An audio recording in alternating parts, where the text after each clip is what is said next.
बिस्मिल्लाहिर्रहमानिर्रहीम। अस्सलामु अलैकुम। तो जनाब चलते हैं डेटा ऑगमेंटेशन की तरफ।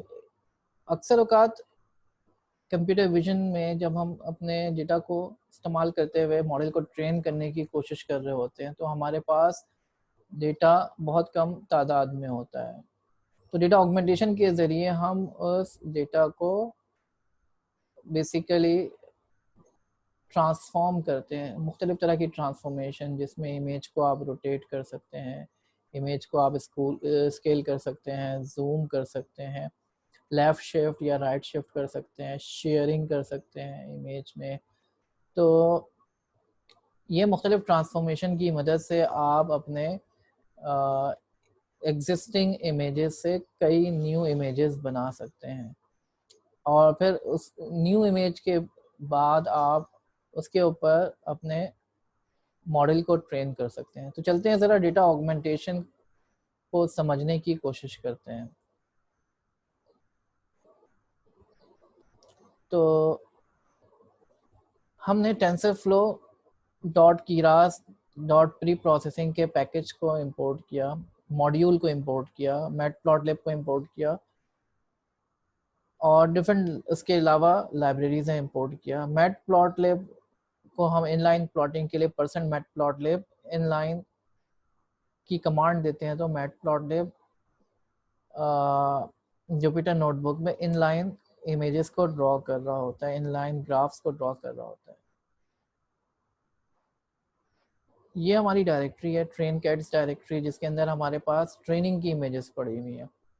अगेन डेटा जनरेटर का काम आया। डेटा जनरेटर के कई एडवांटेजेस हैं, जैसे कि मैंने बताया, आप उसको कहते हैं कि to flow from a specific directory, तो वो स्पेसिफिक डायरेक्टरी से इमेजेस रीड कर रहा होता है और जब हम model dot fit generator call करते हैं तो वो जनरेटर से रिक्वेस्ट करता है कि कुछ इमेजेस दो, मुझे पूरा बैच दो या सिंगल इमेज दो, स्पेसिफिक साइज़ की इमेजेस देता है। डेटा जनरेटर का एक और फ़ायदा ये होता है कि आप इसके थ्रू डेटा ऑगमेंटेशन बड़े आराम से परफॉर्म कर सकते हैं। मिसाल के तौर पर मैंने कहा रोटेशन रेंज 40 डिग्री, जो भी इमेज रीड करेगा वो 40 डिग्री तक उसको रोटेट कर सकता है। इसकी विड्थ को शिफ्ट कर सकता है 0.2 फ्रैक्शन के साथ, इसी तरीके से हाइट को शिफ्ट कर सकता है। शेयरिंग है, ज़ूम है, हॉरिजॉन्टल फ्लिपिंग है और फिल मोड। फिल मोड का मतलब ये है अगर ट्रांसफॉर्मेशन के बाद कोई एरिया न्यू जनरेट होता है जिसके के पिक्सेल्स आपके पास नहीं है, तो जो नियरेस्ट पिक्सेल्स होंगे उससे उस न्यू एरिया को फिल कर दिया जाएगा।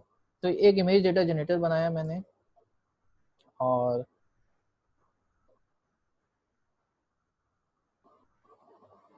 मैं अपने ट्रेनिंग डायरेक्टरी से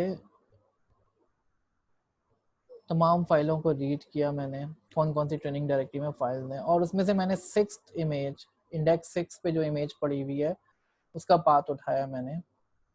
उसको मैंने लोड किया, एरे में कन्वर्ट किया और उसको मैं प्लॉट कर दूँगा।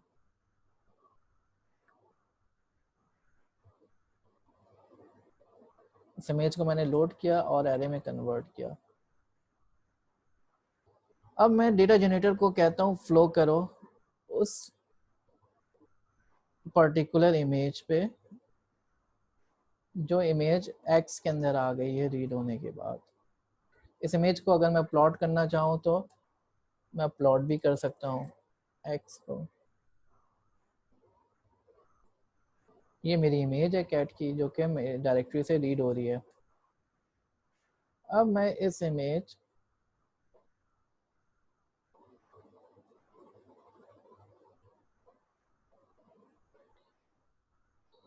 के थ्रू मैं डेटा ऑगमेंटेशन परफॉर्म करूँगा।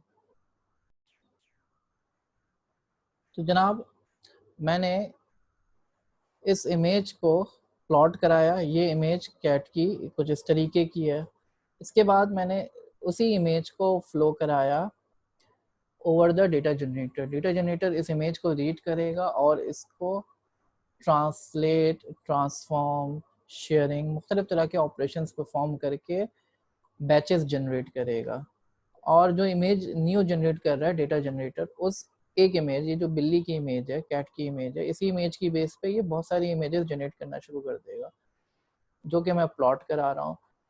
मैं चाहता हूँ कि कुछ इमेजेस मैं आपको दिखाऊं, तो मैंने 5 के बाद ब्रेक लगा दिया है कि 5 इमेजेस तो जनरेट हो कैट की, उसके बाद मजीद इमेजेस जनरेट ना हो। तो 5 के बाद ब्रेक लग रहा है। तो आप देखें वो जो कैट की इमेज थी वो मुख्तलिफ एंगल्स